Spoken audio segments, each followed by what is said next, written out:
ഹൻസില ഹൻസില ഓ വിളിച്ചു. നേരത്തിന് ഭക്ഷണം വേണം, ഒരു പണിയായിട്ട് ചെയ്യാൻ സമ്മതിക്കൂല. ഒരു സ്വൈരുണ്ടോ മനുഷ്യന്? എന്താ നിങ്ങൾ എന്നെ വിളിച്ചത്? മോളെ ഉമ്മാനൊന്ന് ബാത്റൂമിക്കൊന്ന് പിടിച്ചാക്കിത്തായേ. നിങ്ങക്ക് തന്നെ നടന്നു നോക്കൂടെ? കുറച്ച് കാലായില്ലേ ഇങ്ങനെ കിടക്കാൻ തുടങ്ങിയിട്ട്? കാല് മുറിഞ്ഞു പോയിട്ടൊന്നുമില്ലല്ലോ, കാലം അവിടെ തന്നെ അല്ലേ? ഒന്ന് നടക്കാൻ നോക്കി നോക്ക്. ഇത് നേരത്തെ തിന്നാനും വേണം, ബാക്കിയുള്ളവരൊന്നിനും സമ്മതിക്കൂല. ഇവിടെ വാങ്ങട് എനിക്ക്.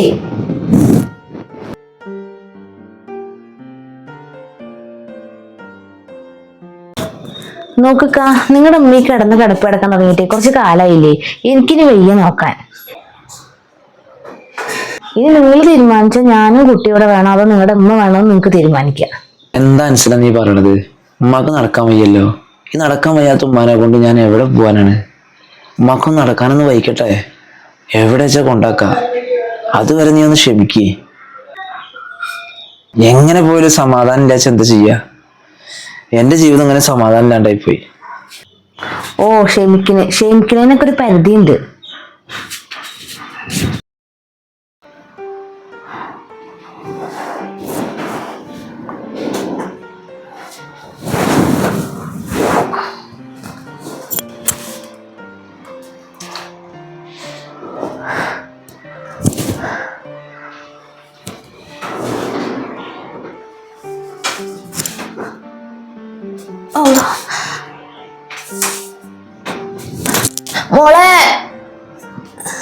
മോളെ ഓടിവാ.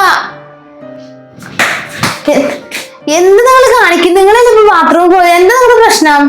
മോളെ ഒന്നും മന പിടിച്ചു നിർത്തിപ്പിക്ക്. മനുഷ്യന്റെ സ്വൈര്യം തരുമോ?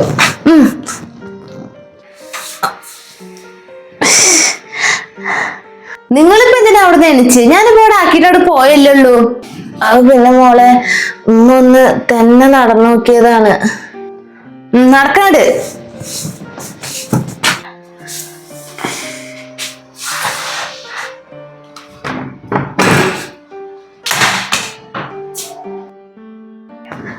ഇക്ക ഉമ്മ ഇപ്പൊ നടക്കാൻ തുടങ്ങിയിട്ടുണ്ട്. അത്യാവശ്യം പിടിച്ചു നടക്കാനുള്ള പോലെ ആയിട്ടുണ്ട്. ഇക്കല്ലേ പറഞ്ഞത് ഉമ്മ നടക്കാൻ തുടങ്ങി കഴിഞ്ഞാൽ എവിടെച്ചാ കൊണ്ടാക്കാന്ന്? അന്ന കൊണ്ടായിക്കോളി വേഗം. എനിക്കിനി വയ്യ നോക്കാന്. ഇനിയിപ്പൊ കൊണ്ടാക്കണില്ലാന്നുണ്ടെങ്കിൽ ഞാനും കുട്ടി ഇവിടുന്ന് എങ്ങടാച്ചും പോട്ടോ. എന്റെ വാപ്പ മരിച്ചതിന് ശേഷം എന്റെ ഉമ്മയാണ് എന്നെ കഷ്ടപ്പെട്ട് വളർത്തിയത്. ഇപ്പൊ എന്റെ ഉമ്മാക്ക് തീരെ വയ്യ. എന്റെ ഉമ്മാക്ക് ഞാൻ മാത്രമുള്ള ഒരു മകനായിട്ട് ഞാൻ തന്നെയല്ല എന്റെ ഉമ്മാനെ നോക്കേണ്ടത്. ഈ വയ്യാത്ത സമയത്ത് ഞാൻ എവിടെ കൊണ്ടാക്കാനാണ് എന്റെ ഉമ്മാനെ? മനസ്സിലാ? എന്റെ വാശി നീ കുറച്ച് കുറയ്ക്കണം. പിന്നെ നിനക്ക് നോക്കാൻ വയ്യെങ്കിൽ വേണ്ട, ഞാൻ നോക്കിക്കോളാം എന്റെ ഉമ്മാനെ. എന്നിട്ട് വേണം നാട്ടുകാരെ ആവശ്യമില്ലാത്തൊക്കെ പറഞ്ഞു നടക്കാനല്ലേ? എല്ലാ അമ്മമാരും അങ്ങനെ തന്നെയാണ്. വാപ്പമാര് മരിച്ചു കഴിഞ്ഞാൽ കുട്ടികൾ അങ്ങനെ തന്നെ നോക്കുക, അല്ലാണ്ട് കൊണ്ടുപോയി കളയോ? ഇല്ലല്ലോ, അവർക്ക് പറ്റുന്ന രീതിയിൽ നോക്കും. അതിപ്പോ നിങ്ങൾ ഇങ്ങനെ പറഞ്ഞു നടക്കേണ്ട ഒരു ആവശ്യമില്ല. എന്തൊക്കെ പറഞ്ഞാലും എനിക്ക് വയ്യ നോക്കാനും വേണേ, അത്ര എനിക്ക് പറയാനുള്ളൂ.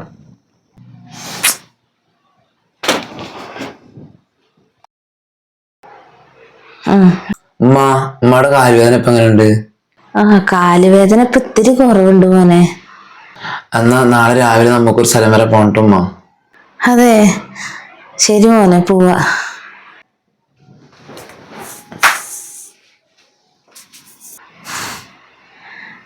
എന്റെ കുട്ടിക്ക് എന്താ തോന്നി നാവുന്നെ ഇങ്ങടെയും കൊണ്ടുപോവാന്? അവന്റെ കല്യാണം കഴിഞ്ഞതിന് ശേഷം ഇങ്ങോട്ടും കൊണ്ടുപോയിട്ടില്ല. അല്ല, അവനെ പറഞ്ഞിട്ടും കാര്യമില്ല. ഞാനിങ്ങനെ വയ്യാണ്ട് കിടക്കല്ലേ. ഇപ്പൊ എനിക്ക് പിടിച്ചിട്ട് എങ്ങനെയും നടക്കാൻ കഴിക്കൂലോ. അപ്പൊ എങ്ങടെയും കൊണ്ടുപോവാനാവോ? ഉമ്മ റെഡിയായോ? മോനെ റെഡിയായി. വണ്ടി വന്നിട്ടുണ്ടേ, വരിയും പോവാം.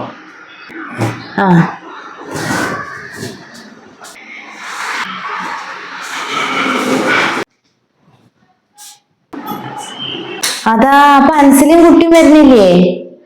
ഇല്ലമ്മ, നമ്മൾ രണ്ടാളും മാത്രമേ പോണുള്ളൂ. വരി. ശരി.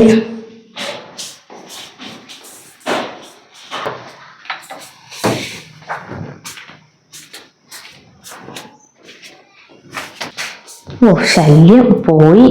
എന്നിട്ട് സമാധാനം ഉണ്ടല്ലോ. ഉമ്മ വായോ, നോക്കി കേറ്.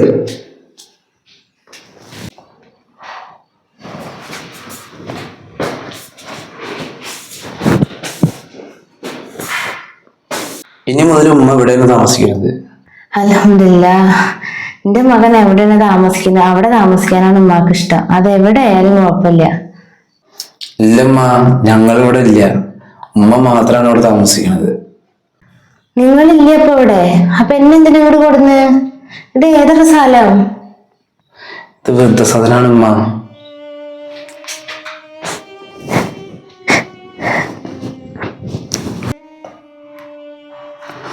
ഉമ്മയുടെ സാധനങ്ങൾ ഞാൻ ഇവിടുന്ന് രാവിലെ ഇവിടെ കൊടുത്തു വെച്ചിട്ടുണ്ട്. നമ്മള് വരി. ആ മോനെ, സാരില്ല. എന്റെ കുട്ടിക്ക് ഒരു ബുദ്ധിമുട്ടുണ്ടാവാൻ പാടില്ല. അതിനു വേണ്ടി ഇമ്മ എവിടെ വേണേലും നിൽക്കും. ഞാനിടക്ക് വരുന്നുണ്ട് കാണാൻ.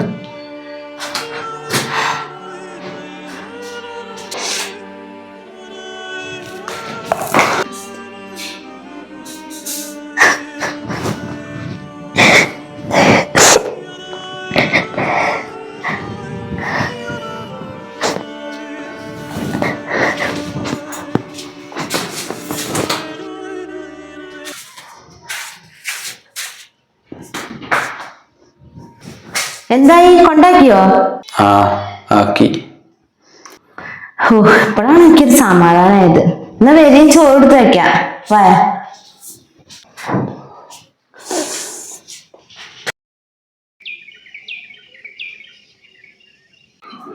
ഓ, എന്റെ ഒരു തലവര.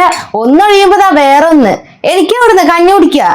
ഞാൻ നിങ്ങളോട് പറഞ്ഞിട്ടുള്ളതാണ് വണ്ടി ഓടിക്കുമ്പോ ഓവർ സ്പീഡ് പാടില്ല എന്നുള്ളത്. അതിന് എങ്ങനെ പറഞ്ഞനുസരിക്കണ്ടേ? ഇപ്പൊ തണ്ടലൊടിഞ്ഞ് കിടപ്പായില്ലേ? നിങ്ങൾ സ്വയം അനുഭവിച്ചോ. ഞാനെന്തായാലും കുട്ടീനെ കൂട്ടി എന്റെ വീട്ടിൽ പോവാണ്. എന്നോട് ഇപ്പൊ അങ്ങോട്ട് വരാൻ പറഞ്ഞിട്ടുണ്ട്. നിങ്ങൾക്ക് ഈ നടക്കാൻ പോലും പറ്റാത്ത ആളെ കൊണ്ട് ഞാൻ എന്ത് ചെയ്യാനാ? എൻ്റെ ഉമ്മ വയ്യാതെ കിടന്നിട്ടും ഞാൻ എൻ്റെ ഉമ്മാനെ നോക്കാതെ ഇവളുടെ വാക്ക് കേട്ട് ഞാൻ എൻ്റെ ഉമ്മാനെ കൊണ്ടാക്കി. അതിന് പടച്ചോൻ തന്ന ശിക്ഷയാണ് എനിക്കിത്. എൻ്റെ ഉമ്മാക്ക് നല്ല വിഷമം ഉണ്ടാവും മനസ്സിൽ.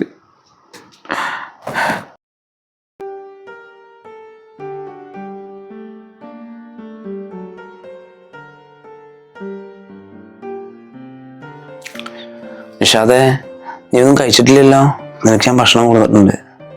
ആ ഇക്ക, നിങ്ങളോ? എന്തിനാ നിങ്ങൾ ഇതൊക്കെ ഇട്ടിട്ട് വന്നത്? നിങ്ങൾക്ക് ബുദ്ധിമുട്ടായില്ലേ?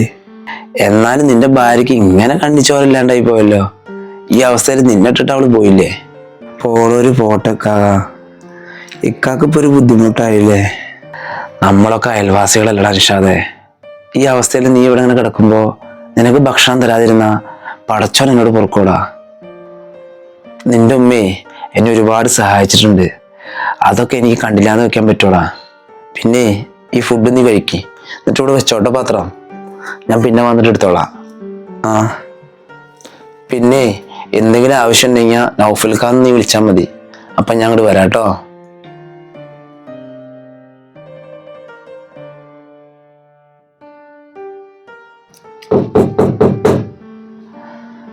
ആരാണോ അവിടെ വാതിൽ മുട്ടണത്? ഇനിയിപ്പൊ അൻസും കുട്ടിയാവോ? ആരാണെങ്കിലും ഇവിടെ കേറിപ്പോര്. വാതില് കുറ്റിയിട്ടിട്ടില്ല. പഠിച്ചോനെ, എന്റെ കുട്ടിക്ക് എന്താ പറ്റി? ഉമ്മ എങ്ങനെ ഇവിടെ? എന്റെ പൊന്നു മോനെ, ഞാൻ ഓഫിൽ വിളിച്ച് പറഞ്ഞപ്പോഴാണ് ഉമ്മ കാര്യങ്ങൾ അറിഞ്ഞത്. നീ വയ്യാണ്ട് കിടക്കാണ്, നിന്റെ ഭാര്യ നിന്നെ ഇട്ടിട്ട് പോയിന്നു, ഒരു നേരത്തെ ഭക്ഷണം തരാൻ പോലും ആളില്ലാണ്ട് നീ കിടക്കാന്ന്.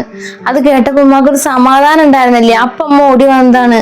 നിന്നെ ഇങ്ങനെ ഒരു അവസ്ഥയിൽ ഉമ്മക്ക് കണ്ടുവന്നല്ലോ. അതിന് എന്ത് തെറ്റ ഉമ്മ ചെയ്തെന്നൊക്കെ അറിയില്ല. പഠിച്ചോനെ, നിനക്കൊരു സമാധാനം കിട്ടിക്കോട്ടെ എന്ന് കരുതിയിട്ടില്ല നീ എന്നെ അവിടെ കൊണ്ടാക്കിയത്. അതാ ഞാൻ ഇങ്ങോട്ട് വരാണ്ടിരുന്നതോ. ഇപ്പൊ നിന്നെ ഇങ്ങനെ ഒരു അവസ്ഥയിൽ അവള് ഇട്ടിട്ട് പോയല്ലോ. നിന്റെ കുട്ടി വിഷമിക്കണ്ട കേട്ടോ. നിന്റെ കാര്യങ്ങൾ നോക്കാനോ നിനക്ക് ഭക്ഷണം തരാനോ ഒക്കെ അമ്മ ഉണ്ടാവും കേട്ടോ. സാരില്ല കേട്ടോ, എന്റെ കുട്ടി വിഷമിക്കണ്ട. അമ്മേ കുറച്ച് കഞ്ഞി ഉണ്ടാക്കിയിട്ട് വരാം. എന്നിട്ട് കഞ്ഞി കുടിച്ചിട്ട് കിടന്നുറങ്ങിക്കോട്ടെ കുറച്ചു നേരം. എന്നാ മോനെ, എനിക്ക് കുറച്ച് കഞ്ഞി കുടിക്കാം. കഞ്ഞി കുടിച്ചിട്ട് കിടക്കാം എനിക്കിനി.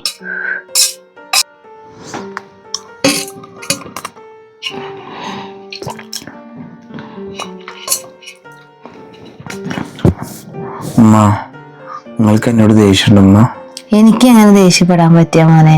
മക്കൾ എന്ത് ചെയ്താലും ഉമ്മമാരൊന്നും മനസ്സിൽ വെച്ചിരിക്കില്ലല്ലോ. നീ കഞ്ഞി കുടിക്കാൻ നോക്കിക്കേ.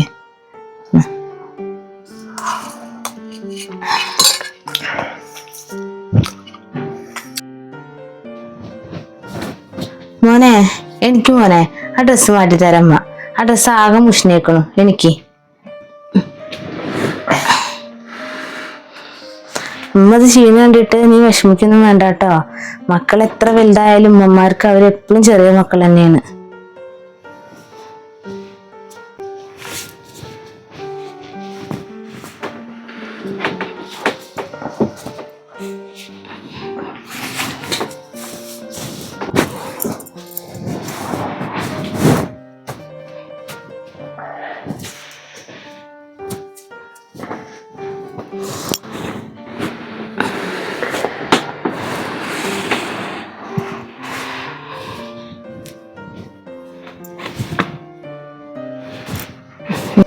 കുറച്ചു നേരം ഉറങ്ങിക്കോട്ടോ. എന്തെങ്കിലും ആവശ്യമുണ്ടെങ്കിൽ ഉമ്മാനെ വിളിച്ചാൽ മതി, ഉമ്മ അവിടെ ഉണ്ടാവും.